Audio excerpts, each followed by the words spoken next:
மண்ணையும் மக்களையும் நேசிக்கணும் ப்ரோ. எனக்கு அந்த மாதிரி ஒரு நபர் தான் வேணும். நான் அதனால தான் அவரை தேர்ந்தெடுக்கிறேன். அந்த மண்ணையும் மக்களையும் நேசிக்கணும். இந்த உலகம் வந்து எல்லா உயிர்களுக்குமான இது உலகம். அதனால எல்லாரையும் நம்ம நேசிக்கணும். சின்ன புழு பூச்சி எல்லாத்தையும் நம்ம நேசிக்கணும். அதுக்கான அரசியலை தான் நம்ம முன்வைக்கிறோம். அதான் மக்களுக்கு நேரா வளர மரத்தை எப்பயுமே வெட்ட தான் பார்ப்பாங்க. ஏன்னா சீமான் வந்து கார்பரேட்டுக்கு வந்து அகைன்ஸ்டா வேலை பார்த்துட்டு இருக்காரு.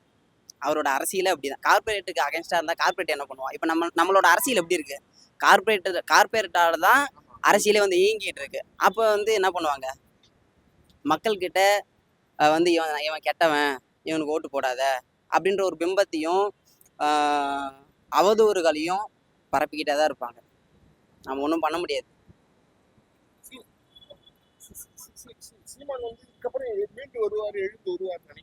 ப்ரோ கண்டிப்பா வந்து புலி பதுங்குதுன்னா வேட்டையாட தான். நாங்கள் எத்தனை வாட்டி அடி போட்டாலும் திரும்ப திரும்ப சீமானே இல்லைனாலும் நாம் தமிழர் கட்சி ஒரு வளர்ச்சியை நோக்கி ஓடிக்கிட்டே தான் ப்ரோ இருக்கும். தோண்டு உட்காரவே மாட்டோம். ஆமாம் ப்ரோ, நம்ம முன்னோர்கள் வந்து நமக்கான ஒரு விஷயத்த விட்டு போயிருக்காங்கன்னா அதை நம்ம காப்பாற்றணும். நம்ம இனத்தை வந்து அழிச்சிக்கிட்டு இருக்காங்க. அதுக்காக நம்ம வந்து திராவிடம் வந்து ரொம்ப நல்லது. ஆரியர்கள் அழிக்க வந்த திராவிடமும் ஆரியமும் ஒன்று தான். ரெண்டு பேருமே வேற வேறலாம் இல்லை. திராவிடத்தை வச்சு தான் தமிழை வந்து அழிக்கிறாங்க, மட்டம் தட்டுறாங்க, எல்லாமே பண்றாங்க. திராவிடர்கள் வந்து நல்லவங்களே இல்லை.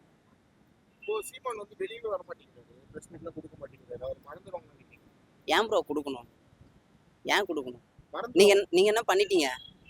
மீடியா வந்து என்ன பண்ணிட்டாங்க? அவர் ஏதாவது ஒன்று விஜயை பத்தி பேசிட்டாருன்னா அதை எடுத்து போட்டு ரெண்டாக்கிறாங்க. மற்றபடி அவர் என்ன அரசியல் பேசுறாரு, எதுக்காக அரசியல் பேசுறாரு, எப்படி பேசுறாரு, நிறைய விஷயம் வந்து சொன்னாரு.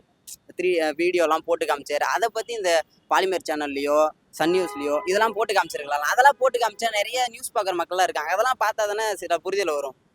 விஜயை பத்தி பேசிட்டாரு, டிஎம்கேவை பத்தி பேசிட்டாரு, இதை மட்டுமே தான் போடுறாங்க. அவர் என்ன மாதிரி அரசியல் பேசுறாரு, எதுக்கு பேசுறாருன்னு புரிய மாட்டேங்குது மக்களுக்கு. கண்டிப்பா வருவோம். கடைசியா ஒண்ணு மட்டும் தான் ப்ரோ, இனம் ஒன்றாகும், இலக்கை வென்றாகும். நாம் தமிழர்.